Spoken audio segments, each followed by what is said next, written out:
Serat Darmogandul merupakan serat yang berisi cerita tentang dialog antara tokoh-tokoh pada zaman dulu di Indonesia. Dalam serat ini pula diceritakan berubahnya keyakinan Prabu Brawijaya dari agama Buddha ke agama Islam. Darmagandul, kisah mengenai berdirinya kerajaan Islam Demak dan runtuhnya kerajaan Majapahit yang sebenarnya. Pendahuluan, Sinarkara Sarjuni Renggali, miat carita di Pangiketira, Kiai Kalamwadine, ing Nguni Angge Guru. Pada suatu hari, bertanyalah Darmagandul kepada Kalamwadi. Asal mulanya bagaimana? Kok orang Jawa meninggalkan agama Buddha dan berubah menganut agama Islam? Saya sendiri juga tidak begitu mengerti, tetapi saya pernah diberitahu oleh guru saya. Beliau mengatakan bahwa orang Jawa meninggalkan agama Buddha dan beralih ke agama Rasul karena berbagai peristiwa tertentu. Bagian selanjutnya menceritakan transformasi keyakinan di zaman Majapahit, peran Prabu Brawijaya, hingga kedatangan ulama Islam seperti Said Rahmat. Dokumen juga menyoroti konflik antara agama-agama, serta kisah penyebaran Islam yang dipimpin oleh tokoh-tokoh seperti Sunan Bonang dan para wali lainnya. Pada zaman kuno, kerajaan Majapahit sebenarnya bernama Kerajaan Majalengka. Nama Majapahit sering dianggap sebagai julukan, tetapi masyarakat telah mengenalnya sebagai nama resmi kerajaan sejak awal. Kerajaan Majapahit diperintah oleh Prabu Brawijaya. Saat itu, sang Prabu menikah dengan Putri Cempa yang beragama Islam. Dalam keseharian mereka, Putri Cempa sering mengajarkan dan memuji agama Islam kepada Prabu Brawijaya, sehingga lambat laun sang Prabu mulai tertarik. Tidak lama kemudian, datanglah Said Rahmat, salah satu pengikut Putri Cempa, yang meminta izin untuk menyebarkan agama Islam. Prabu Brawijaya mengizinkan permintaan tersebut, dan Said Rahmat pun mendirikan desa kecil bernama Ngampel Denta di Surabaya. Desa ini menjadi pusat penyebaran Islam. Seiring waktu, banyak ulama dari seberang yang datang ke Majalengka untuk berdakwah. Para ulama tersebut meminta tanah di pesisir, dan Prabu Brawijaya mengabulkannya. Akibatnya, komunitas Muslim semakin berkembang, dan banyak orang Jawa yang beralih menganut agama Islam. Said Kramat, seorang ulama yang menetap di Benang, Tuban, menjadi tokoh utama dalam penyebaran agama Islam. Banyak orang Jawa dari pesisir utara, baik barat maupun timur, berguru kepadanya. Orang-orang ini meninggalkan agama Buddha dan beralih ke Islam. Pada saat itu, agama Buddha telah dianut oleh masyarakat Jawa selama 1000 tahun. Penganutnya menyembah Budi Hawa, yang mencerminkan penghayatan akan zat widi dan kehendak hati. Namun, dengan penyebaran Islam, agama Buddha mulai ditinggalkan. Kisah Raden Patah. Prabu Brawiki seorang putra dari seorang putri Cina yang lahir di Palembang bernama Raden Patah. Ketika dewasa, Raden Patah mengunjungi ayahnya di Majalengka. Namun, karena ibunya adalah orang Cina, Raden Patah tidak mengikuti tradisi Jawa secara penuh. Setelah bermusyawarah dengan para patih, Prabu Brawijaya memberi nama Raden Patah sebagai Babah Patah, merujuk pada latar belakang ibunya. Meski tidak sepenuhnya setuju dengan nama tersebut, Raden Patah menerimanya untuk menghormati ayahnya. Raden Patah kemudian diangkat menjadi bupati di Demak. Ia diperintahkan untuk berguru kepada Kiai Ageng Ngampel di Ngampel Denta. Setelah itu, ia mendirikan desa Bintara di Demak dan mulai menyebarkan agama Islam di wilayahnya. Seiring waktu, agama Islam semakin berkembang. Para ulama diangkat menjadi tokoh penting dan diberi gelar sunan. Gelar sunan sendiri berasal dari kata sunan yang berarti budi, yakni pengetahuan tentang baik dan buruk. Para sunan pada masa itu memiliki kepribadian yang luhur, menahan diri dari makan dan tidur, serta mendedikasikan hidup untuk agama. Prabu Brawijaya awalnya mengira para sunan ini adalah penganut ajaran Buddha, karena sikap mereka yang penuh pengendalian diri. Namun, seiring penyebaran agama Islam, kebiasaan pengendalian diri tersebut mulai memudar, dan masyarakat mulai terpengaruh oleh ajaran Islam yang baru. Konflik. Pada suatu hari, Sunan Benang pergi ke Kediri untuk melihat apakah penduduk di sana telah memeluk agama Islam. Namun, mayoritas masyarakat masih menganut agama Kalang yang dianggap menyerupai Buddha. Mereka juga memuliakan sosok Bandung Bandawasa sebagai nabi mereka. Sunan Benang kemudian mengalami konflik ketika seorang gadis desa bersikap tidak sopan terhadap salah satu sahabatnya. Akibat penghinaan tersebut, Sunan Benang mengutuk daerah tersebut menjadi sulit air, dan masyarakatnya mengalami berbagai kesulitan, seperti sulit menikah. Kutukan ini menyebabkan aliran sungai Brantas berubah, mengakibatkan banjir dan kerusakan besar di daerah sekitarnya. Kemunculan makhluk halus buta locaya. Tindakan Sunan Benang yang mengutuk daerah tersebut memicu kemarahan makhluk halus di wilayah itu, termasuk Nyai Plensing dan rajanya, Buta Locaya. Mereka melaporkan tindakan Sunan Benang kepada raja mereka di Selabale, di kaki Gunung Wilis. Buta Locaya, yang dulunya adalah patih dari Prabu Jayabaya, memutuskan untuk menghadang Sunan Benang. Ia mengubah wujud menjadi manusia bernama Kiai Sumbre dan bertemu dengan Sunan Benang di tengah perjalanan. Terjadi perdebatan sengit antara keduanya. Buta Locaya menuduh Sunan Benang bertindak sewenang-wenang dengan mengutuk daerah dan masyarakatnya hanya karena satu orang melakukan kesalahan. Ia juga menantang moralitas Sunan Benang, mengatakan bahwa tindakan tersebut tidak sesuai dengan ajaran agama. Debat filosofis dan kultural. Dalam perdebatan itu, Buta Locaya mempertanyakan praktik penyembahan terhadap Ka'bah di Arab, yang menurutnya tidak jauh berbeda dengan penghormatan masyarakat Jawa terhadap patung-patung peninggalan leluhur. Ia menegaskan bahwa tubuh manusia sejatinya adalah Ka'bah sejati karena diciptakan oleh Tuhan. Sunan Benang menjawab dengan menyebutkan ajaran Islam tentang pusatnya ibadah dan pengampunan dosa. Namun, Buta Locaya tetap berpegang pada prinsip bahwa manusia harus menghormati leluhurnya dan tidak merusak tradisi lokal tanpa alasan yang jelas.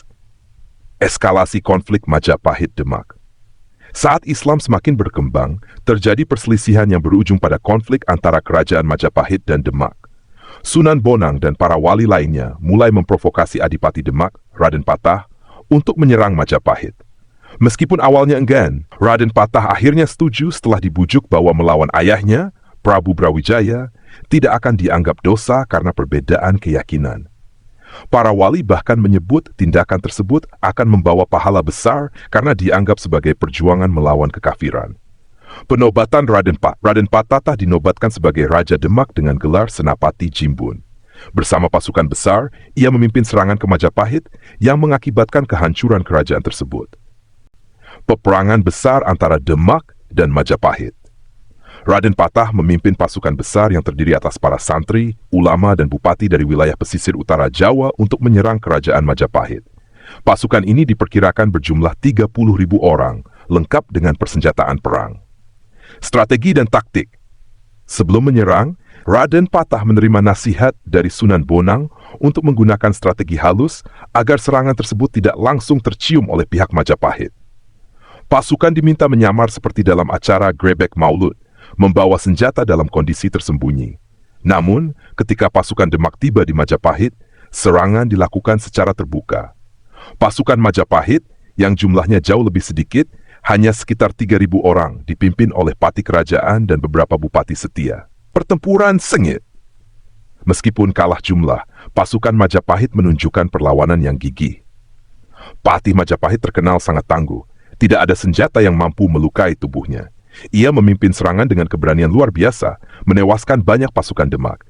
Namun, karena kelelahan dan jumlah pasukan yang tidak seimbang, Patih Majapahit akhirnya gugur di medan perang. Raden Lembu Pangarsa, putra Prabu Brawijaya, juga turut bertempur. Ia bertanding langsung melawan Sunan Kudus. Pertarungan berlangsung sengit hingga Raden Lembu Pangarsa terluka parah oleh tombak Patih Mangkurat dari Demak. Kekalahan Majapahit. Setelah gugurnya Patih Majapahit dan melemahnya perlawanan pasukan Majapahit, pasukan Demak berhasil masuk ke dalam istana. Namun, Prabu Brawijaya sudah melarikan diri ke Bali bersama abdinya, Sabda Palon dan Nyai Genggong. Di istana, pasukan Demak menemukan Ratu Mas, Putri Cempa yang kemudian diajak mengungsi ke Bonang. Para prajurit Demak merampas kekayaan istana dan membakar naskah-naskah kuno agama Buddha. Banyak rakyat Majapahit yang memilih mengungsi ke hutan dan gunung karena tidak mau tunduk pada kekuasaan baru. Dampak penaklukan Majapahit. Setelah Majapahit runtuh, Raden Patah secara resmi dinobatkan sebagai Sultan Demak dengan gelar Sultan Shah Alam Akbar, Khalifatul Rasul Amirul Mukminin Tajudil Abdul Hamid Kak. Pemerintahan Demak kemudian menjadi pusat penyebaran Islam di Jawa. Namun, keputusan untuk menghancurkan Majapahit tidak sepenuhnya disetujui oleh semua pihak. Salah satu tokoh yang menentang tindakan ini adalah Nyai Ageng Ampel, sesepuh pesantren Ampel Denta. Teguran Nyai Ageng Ampel kepada Raden Patah. Setelah pertempuran selesai, Raden Patah mengunjungi Nyai Ageng Ampel untuk meminta restu atas penaklukannya. Namun, alih-alih memberikan restu, Nyai Ageng Ampel justru menegurnya dengan keras. Nyai Ageng Ampel berkata, "Cucuku, kamu telah melakukan 3 dosa besar, melawan ayahmu sendiri, mengkhianati rajamu, dan merusak negara tanpa sebab yang benar. Tidakkah kamu ingat kebaikan Prabu Brawijaya yang telah memberimu kedudukan dan membiarkan para ulama menyebarkan Islam di tanah Jawa? Kamu seharusnya berterima kasih, bukan malah membalasnya dengan kejahatan." Ia juga mengingatkan bahwa agama tidak boleh dipaksakan. Orang yang memeluk agama harus melakukannya atas kesadaran dan keinginannya sendiri. Menurutnya Ageng Ampel, tindakan Raden Patah telah melanggar prinsip ajaran agama.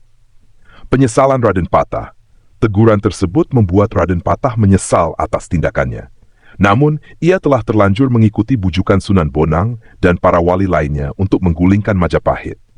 Sunan Bonang, meskipun sempat merasa bersalah, tetap berkeras bahwa tindakan penghancuran Majapahit adalah kehendak Tuhan. Ia menenangkan Raden Patah untuk tidak terlalu memikirkan teguran Nyai Ageng Ampel. Akhir kisah Majapahit. Runtuhnya Majapahit menjadi akhir dari era kerajaan Hindu-Buddha di Jawa. Banyak masyarakat Jawa yang akhirnya memeluk agama Islam, baik secara sukarela maupun karena pengaruh politik dan sosial. Namun, sisa-sisa kebudayaan Majapahit tetap bertahan dalam berbagai tradisi dan kepercayaan lokal hingga saat ini. Konflik filosofis dan warisan Majapahit.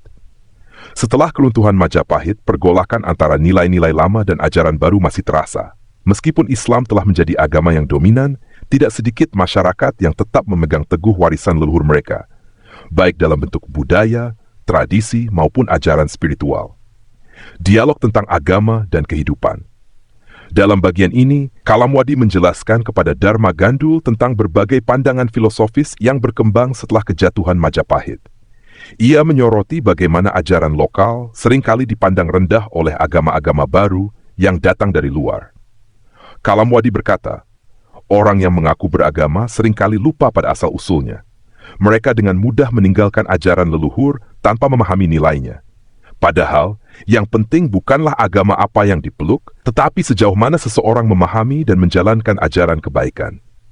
Ia juga membahas tentang ajaran toleransi yang semestinya menjadi inti dari setiap agama. Menurut Kalamwadi, konflik yang terjadi antara Majapahit dan Demak mencerminkan kegagalan manusia untuk menghormati perbedaan. Nasib Prabu Brawijaya dan Sabda Palon. Prabu Brawijaya yang melarikan diri ke Bali bersama Sabda Palon dan Naya Genggong diceritakan tidak kembali ke Jawa. Di Bali, Prabu Brawijaya melanjutkan kehidupan sebagai seorang petapa, sementara Sabda Palon bersumpah untuk kembali ke Jawa dalam waktu 500 tahun untuk membangkitkan ajaran leluhur. Sabda Palon berkata, "Akan tiba masanya, aku akan kembali membawa ajaran lama yang telah ditinggalkan. Orang Jawa akan kembali pada jati dirinya, mengenali akar budaya dan spiritualnya."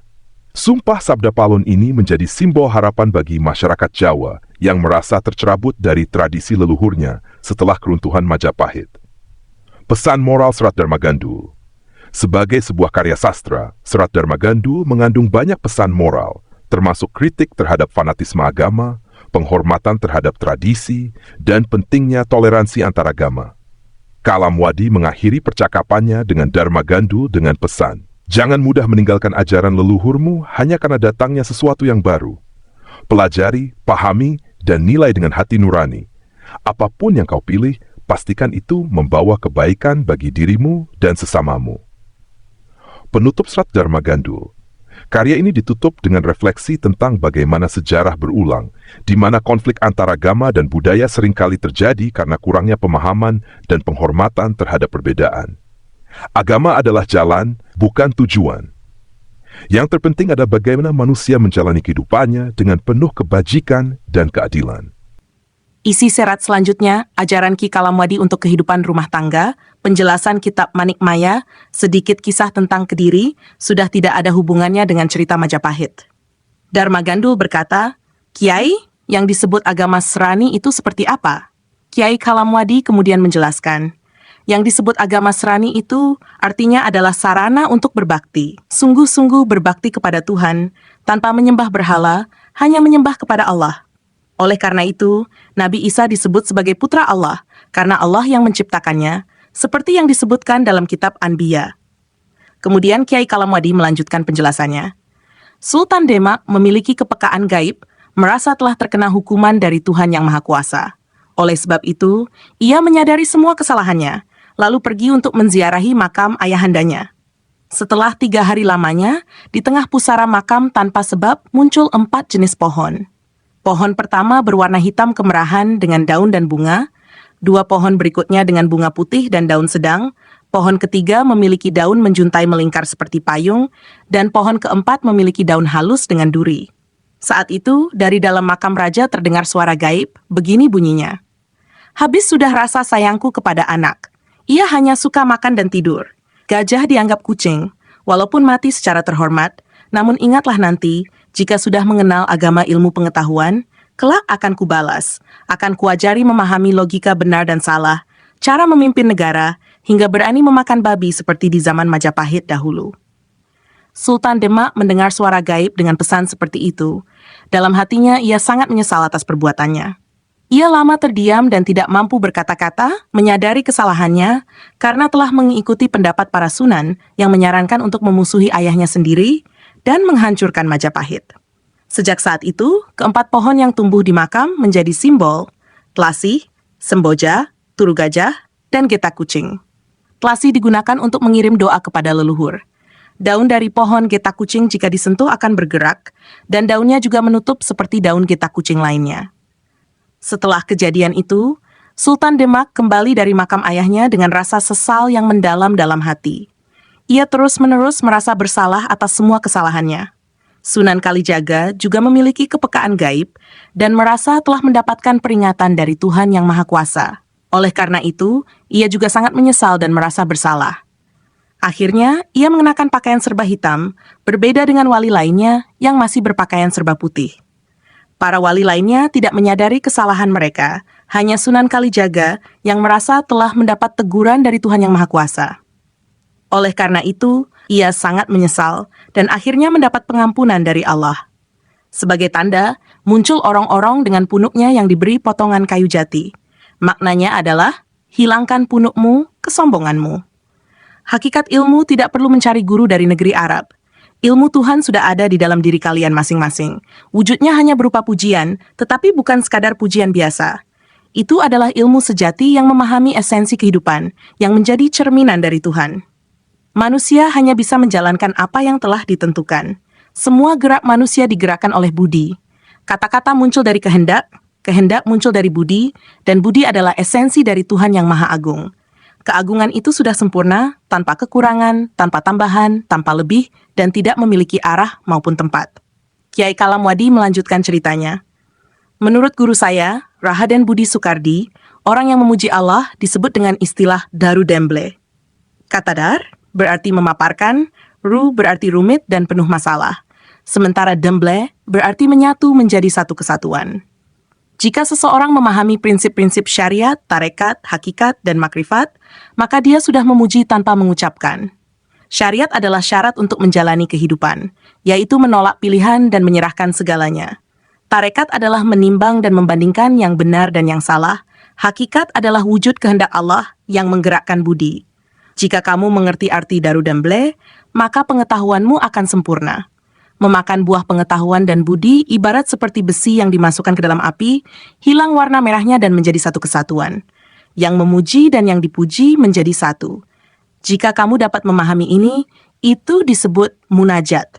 Orang yang berburu burung tetapi tidak tahu di mana letaknya, apakah mungkin dapat menangkapnya? Usaha tanpa arah hanya akan sia-sia. Dharma Gandul bertanya, memohon agar dijelaskan tentang Nabi Adam dan Hawa yang diusir oleh Tuhan karena makan buah dari pohon pengetahuan yang ditanam di tengah-tengah Taman Firdaus. Ada kitab lain yang menjelaskan bahwa buah yang dimakan oleh Nabi Adam dan Hawa adalah buah kuldi yang tumbuh di surga. Dharma Gandul ingin tahu, jika dalam kitab Jawa, bagaimana ceritanya?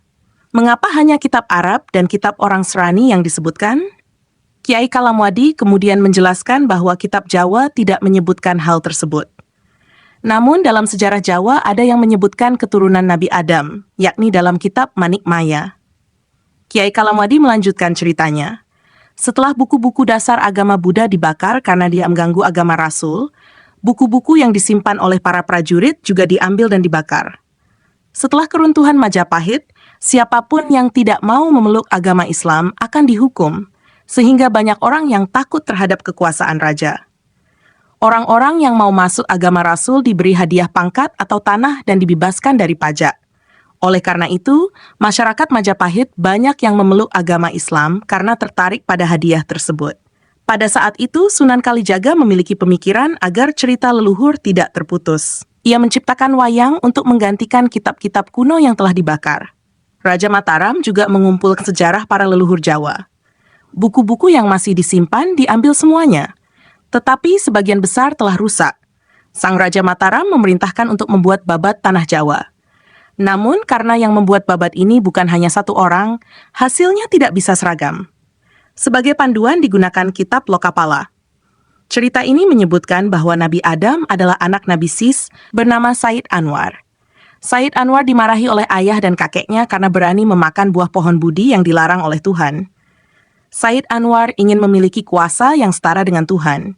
Ia tidak puas hanya memakan buah pengetahuan dan buah kuldi, melainkan meminta buah pohon budi. Ia mulai menciptakan aturan sendiri, menolak agama leluhurnya, dan menjadi murtad. Said Anwar mengklaim bahwa meskipun dirinya adalah keturunan Adam dan Sis, keberadaannya berasal dari dirinya sendiri. Said Anwar kemudian pergi mengikuti keinginannya, menuju ke timur hingga sampai di Tanah Dewani. Di sana, ia bertemu dengan Raja Jin bernama Prabu Nuradi. Setelah menceritakan kisah hidupnya, Said Anwar dijadikan menantu dan diberi kerajaan untuk memimpin bangsa Jin dengan gelar Prabu Nur Cahya. Sejak pemerintahannya, nama negara diubah menjadi Jawa. Sejak Prabu Nur Cahya memimpin, ia menciptakan aksara dengan jumlah hanya 21 huruf. Aksara ini diberi nama Sastra Endra Prawata. Kata Jawa diartikan sebagai ngujahawa, mengendalikan nafsu, dengan tujuan agar para keturunannya bisa menjadi raja yang memimpin tanah Jawa. Prabu Nur Cahya memiliki seorang putra bernama Sanghyang Nurasa, yang juga menikah dengan putri Jin. Dari perkawinan ini lahir Sanghyang Wenang. Sanghyang Wenang menikah dengan putri Jin lainnya dan memiliki seorang anak laki-laki bernama Sanghyang Tunggal. Sanghyang Tunggal kemudian memiliki seputra bernama Sanghyang Guru. Keturunan ini terus melanjutkan tradisi makan buah dari pohon budi. Sanghyang Guru merasa dirinya setara dengan Tuhan Yang Maha Kuasa, lalu membangun istana di puncak Gunung Mahameru. Ia mengklaim bahwa asal mula kehidupan berasal dari budi dan hawa nafsu. Disebutkan bahwa dewa berarti budi hawa atau juga wadidawa, rahasia panjang. Oleh karena itu, agamanya disebut Buddha. Sebutan Dewi memiliki arti bahwa seorang wanita melalui rahimnya dapat melahirkan manusia. Dharma Gandul diminta untuk menimbang mana yang benar di antara memakan buah pohon pengetahuan, buah pohon budi, atau buah kuldi. Menurut Dharma Gandul, semuanya benar, tergantung pilihan masing-masing. Jika memilih memakan buah pohon budi, maka agamanya adalah Buddha, dengan sebutan kepada dewa. Jika memakan buah pohon pengetahuan, sebutannya adalah kepada Kanjeng Nabi Isa dengan agama Srani. Jika memilih buah kuldi, maka agamanya adalah Islam, mengikuti Nabi Muhammad sebagai panutan. Namun, jika seseorang bisa memakan ketiga buah tersebut, maka ia menjadi sempurna. Jika tidak memakan salah satu dari buah tersebut, maka hidupnya akan seperti batu, tanpa keinginan atau pengertian tentang baik dan buruk. Hidup yang baik adalah mengikuti kehendak alam. Apapun yang dilakukan oleh khalifah pemimpin, manusia harus mengikuti, baik memakan buah budi, pengetahuan, maupun kuldi. Adapun tentang benar atau salahnya, itu menjadi tanggung jawab khalifah, karena ia menjadi panutan. Sebagai pemimpin, khalifah harus benar, sebab jika tidak, itu seperti ikan yang keluar dari air. Jika buah tidak mau melekat pada pohonnya, ia hanya akan menjadi benda yang terguling tanpa arah. Oleh karena itu, manusia harus mengingat agamanya yang diwariskan. Walaupun ada kesalahan, Tuhan pasti memberikan pengampunan. Dharma Gandul kemudian meminta Kiai Kalamwadi untuk menjelaskan perbedaan antara agama Rasul dan agama lainnya. Kiai Kalamwadi menjawab bahwa menurut perintah Tuhan Yang Maha Kuasa, manusia diperintahkan untuk menyembah agamanya masing-masing. Namun, banyak yang keliru dengan menyembah benda yang terlihat seperti keris, tombak, atau barang lainnya. Hal ini merusak agama, karena kemudian mereka menyembah benda, bukan Tuhan. Manusia yang hidup harus memiliki pegangan agama. Tanpa agama, mereka pasti berdosa. Hanya saja dosa itu ada yang sedikit dan ada yang banyak. Yang bisa menghilangkan dosa hanyalah air suci, yaitu niat suci lahir dan batin. Air niat suci itu bagaikan mandi bagi manusia, membersihkan lahir dan batin mereka. Jika seseorang benar-benar baik, ia tidak hanya mencari surga, tetapi mencari kebahagiaan yang sejati. Kebahagiaan di hati dan tubuh seperti ketika berada di alam samar. Pintu surga dan neraka tergantung pada kebahagiaan atau penderitaan seseorang. Jika baik, maka ia akan mendapat berkah, tetapi jika buruk, ia akan menuai bencana. Dharma Gandul kembali bertanya, memohon penjelasan tentang manusia di dunia yang hanya terdiri dari laki-laki dan perempuan. Mengapa manusia kemudian berbeda-beda, seperti orang Jawa, Arab, Belanda, dan Cina? Mengapa pula aksaranya berbeda-beda, tidak memakai satu jenis aksara saja? Kiai Kalamwadi menjelaskan bahwa semuanya adalah kehendak Tuhan yang Maha Kuasa. Perbedaan aksara dibuat agar manusia memakan buah pohon pengetahuan dan pohon budi sesuai dengan kemampuan mereka masing-masing. Tuhan juga menciptakan sastra yang dalam dan mengikuti wujud, disebut sastra hidup. Sastra ini tidak bisa dicapai oleh manusia, bahkan oleh para nabi sekalipun hanya sebatas kemampuannya. Buah pohon pengetahuan dan pohon budi diberi tanda dalam bentuk tulisan di atas kertas menggunakan tinta agar dapat terlihat. Oleh karena itu disebut dalwang, kertas, yang berarti memunculkan wujud. Tinta disebut mangsit, karena menimbulkan pengetahuan. Maka tulisan di atas kertas dengan tinta disebut kalam, karena ilmu membawa pemahaman. Sastra yang berbeda-beda ini adalah pemberian Tuhan yang Maha Kuasa yang wajib dipelajari agar manusia kaya akan pengetahuan dan kesadaran. Namun, orang yang tidak memahami sastra pemberian Tuhan pasti tidak akan memahami wangsitnya. Para pemikir seperti Aulia Gongchu mencoba meniru tulisan pemberian Tuhan, tetapi hasilnya tidak sempurna, bunyinya kurang jelas. Para aulia membuat aksara dengan jumlah yang banyak, seperti aksara Cina yang begitu banyak jumlahnya, karena mereka terlalu terburu-buru memakan buah pengetahuan tanpa didampingi buah budi. Sementara itu, para aulia Jawa yang makan buah budi dengan cukup, menciptakan aksara dengan jumlah terbatas, tetapi sudah mencukupi kebutuhan. Aulia Arab lebih banyak memakan buah kuldi, dan aksara yang mereka buat juga terbatas jumlahnya. Namun, tulisan dari Tuhan sendiri wujudnya adalah sabda yang langsung tercipta dengan sendirinya, sehingga bunyinya sangat jelas, dan tulisannya tidak ada yang menyerupai. Dharma Gandul kemudian diminta menimbang hasil karya para aulia tersebut, mana yang menunjukkan tingkat kecerdasan dan keunggulan. Menurut Dharma Gandul, semuanya benar, karena semuanya berasal dari budi. Tetapi, yang mampu menciptakan aksara sedikit namun cukup menunjukkan kecerdasan yang lebih tinggi dibandingkan yang lain. Kiai Kalamwadi melanjutkan, jika manusia ingin mengetahui tulisan Tuhan, itu tidak bisa dilihat dengan mata lahiriah, harus dilihat dengan mata batin. Jika demikian, barulah terlihat bahwa Tuhan itu hanya satu, tetapi esensinya meliputi segala wujud. Melihat Tuhan harus dengan hati yang bening, tanpa campuran pikiran yang beragam, dan dengan fokus penuh agar tidak salah dalam memahami kenyataan. Kiai Kalamwadi duduk bersama istrinya yang bernama Endang Prejiwati. Dharma Gandul dan para murid lainnya juga hadir.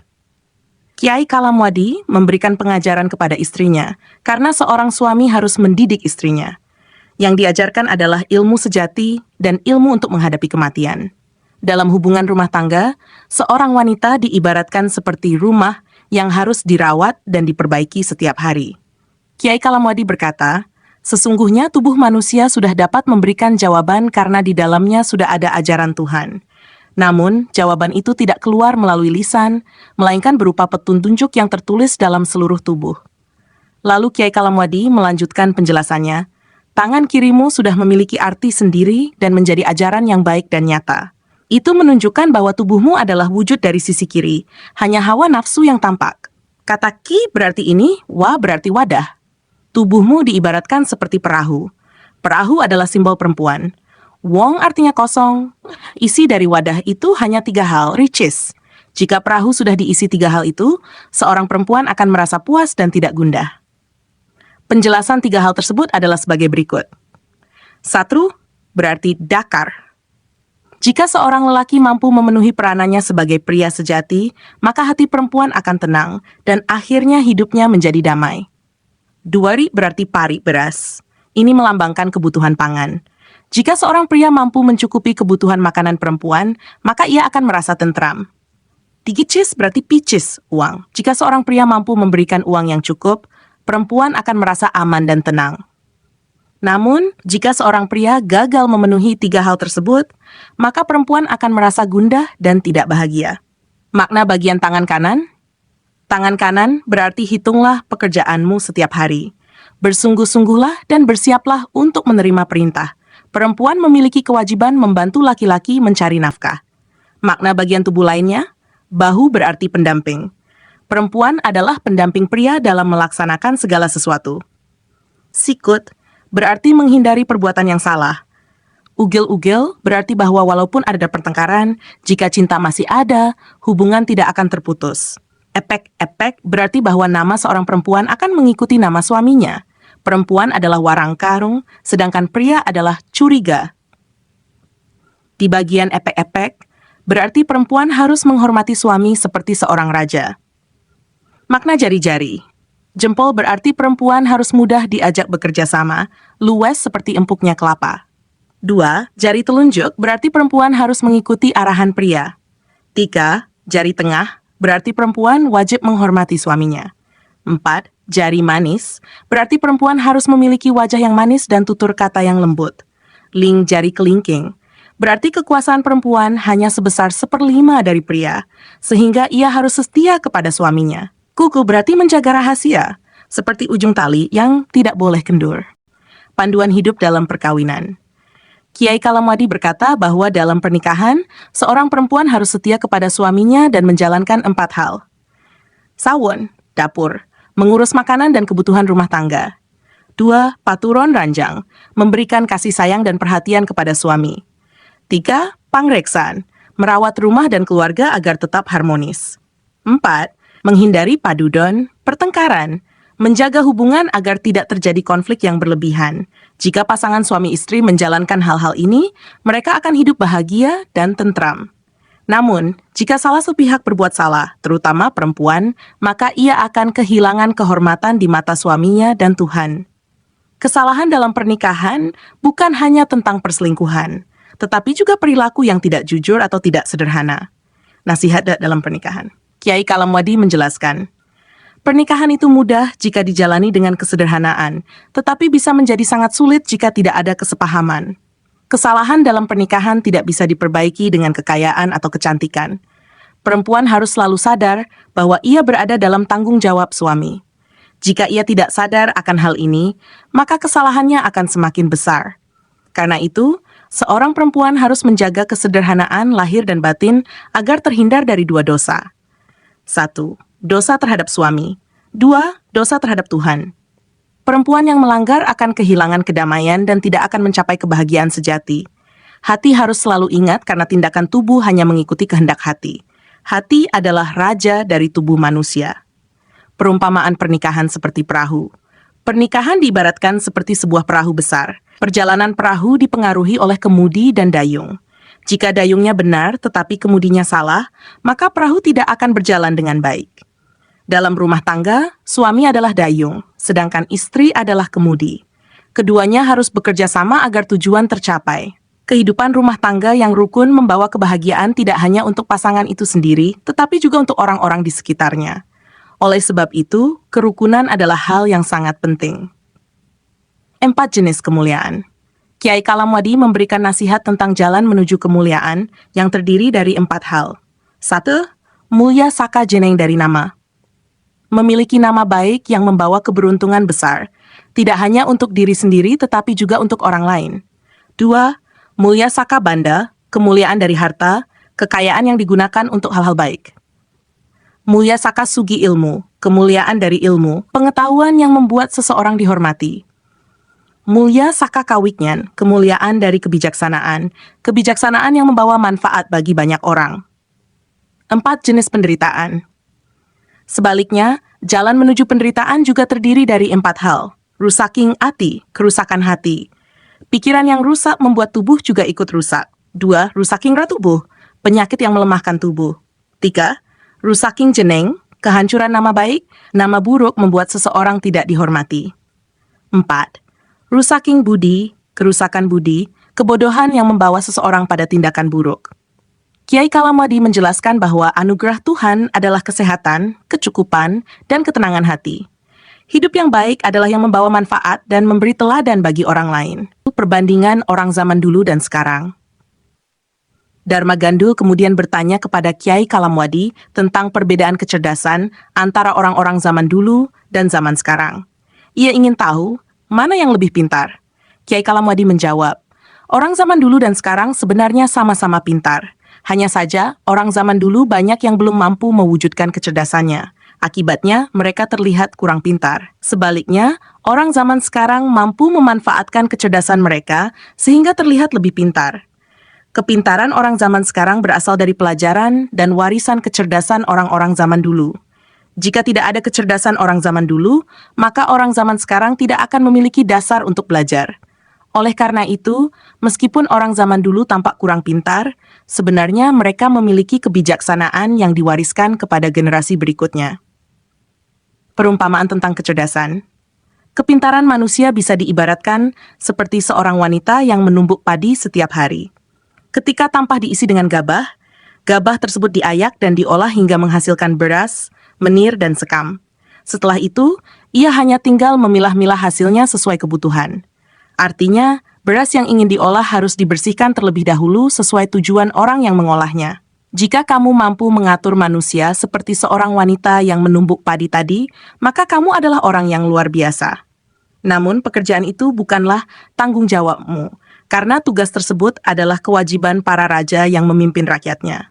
Sebagai seorang biasa, tugasmu adalah memahami tata cara kehidupan agar kamu tidak dipermainkan oleh sesama manusia. Dengan memahami tatanan tersebut, hidupmu akan selamat. Kamu harus menghindari merasa diri pintar. Jika kamu merasa pintar, maka itu sama saja melawan kehendak Tuhan. Tuhan menciptakan manusia hanya untuk menjalani hidup dengan sederhana, mengikuti peran yang telah ditentukan. Ada orang yang pintar tetapi kalah oleh orang lain yang lebih pintar, atau bahkan kalah oleh orang bodoh sekalipun. Kepintaran manusia hanyalah pemberian Tuhan yang sewaktu-waktu bisa diambil kembali. Jika Tuhan mengambil kecerdasan dari seorang yang pintar dan memberikannya kepada orang bodoh, maka orang bodoh itu bisa menjadi lebih hebat daripada yang pintar sebelumnya. Oleh karena itu, carilah ilmu yang sejati, yaitu ilmu yang membawa manusia pada kebahagiaan dan keselamatan sejati. Peninggalan Kerajaan Kediri. Dharma Gandul kemudian bertanya tentang jejak Kerajaan Kediri, yaitu kerajaan di bawah Prabu Jayabaya. Kiai Kalamwadi menjelaskan, Prabu Jayabaya tidak memerintah di Kediri, melainkan di Daha, yang terletak di sebelah timur Sungai Brantas. Sementara Kediri berada di sebelah barat Sungai Brantas dan sebelah timur Gunung Wilis, tepatnya di Desa Klotok. Di sana terdapat batu putih yang merupakan peninggalan Sri Pujaningrat. Adapun peninggalan Prabu Jayabaya di Daha sekarang dikenal sebagai Desa Menang. Sayangnya, peninggalan istananya sudah tidak terlihat karena tertimbun oleh lahar dari Gunung Kelut. Tempat-tempat seperti Pasanggrahan Wanacatur dan Taman Bagendhawati juga telah sirna. Peninggalan lain dari Prabu Jayabaya adalah candi dan arca yang tersebar di berbagai tempat. Salah satunya adalah Candi Prudung di Tegalwangi, yang terletak di sebelah utara barat Desa Menang. Di sana juga terdapat arca buta raksasa wanita yang tangannya dipotong oleh Sunan Benang ketika sedang mengembara ke Kediri. Menurut cerita, arca buta wanita itu menghadap ke barat laut. Ada pula arca berbentuk kuda dengan satu tubuh tetapi dua kepala yang berada di Desa Bogem di wilayah Sukareja. Cerita tentang arca kuda dengan dua kepala. Prabu Jayabaya membuat arca kuda ini sebagai simbol. Suatu ketika di Lodaya, seorang raksasa wanita mencoba mendekati Prabu Jayabaya untuk meminang dirinya. Namun, sebelum sampai ke hadapan sang Prabu, raksasa wanita itu telah dirusak oleh para prajurit kecil sehingga akhirnya terjatuh dan sekarat. Ketika ditanya, raksasa wanita itu mengaku ingin meminang sang Prabu. Mendengar hal ini, sang Prabu menjawab, "Ketahuilah, kehendak para dewa telah menetapkan bahwa aku bukanlah jodohmu. Kelak, setelah aku tiada, akan ada seorang raja di wilayah Prambanan yang ditakdirkan menjadi jodohmu. Tetapi engkau tidak boleh tetap dalam wujud ini, harus berubah menjadi manusia dan dikenal sebagai Rara Jonggrang." Setelah berkata demikian, raksasa wanita itu meninggal. Sang Prabu kemudian memerintahkan agar desa tempat raksasa itu meninggal diberi nama Desa Gumuruh. Tak lama setelah itu, Prabu Jayabaya menciptakan arca kuda dengan dua kepala. Makna simbolik Ayabaya, yaitu buta locaya, dan senapatinya Tunggul Wulung, bertanya kepada Sang Prabu tentang maksud pembuatan arca tersebut. Sang Prabu menjawab bahwa arca itu dibuat sebagai lambang zaman yang akan datang, yakni zaman Nusa Srenggi. Kuda dengan dua kepala melambangkan wanita di masa depan yang meskipun terlihat dijaga dengan baik, tetapi banyak tidak setia. Lagenan, kuda tanpa peralatan, menggambarkan bahwa pernikahan pada zaman itu sering dilakukan tanpa restu orang tua. Banyak pasangan yang memutuskan menikah hanya karena sudah menjalin hubungan, tetapi jika tidak cocok, mereka berpisah begitu saja. Pembuatan candi untuk pembakaran jenazah. Sang Prabu juga membangun sebuah candi untuk pembakaran jenazah prajurit yang gugur dalam pertempuran. Tujuannya adalah agar jenazah mereka kembali ke asalnya, yaitu alam sepi. Ketika upacara pembakaran berlangsung, Prabu Jayabaya biasanya hadir untuk memberikan penghormatan. Kebiasaan ini sudah menjadi tradisi raja-raja pada zaman dahulu. Sang Prabu berpesan bahwa ia ingin diadakan pembakaran jenazah untuk dirinya, agar tidak menjadi seperti makhluk tanpa jiwa, melainkan kembali ke asal mula penciptaan.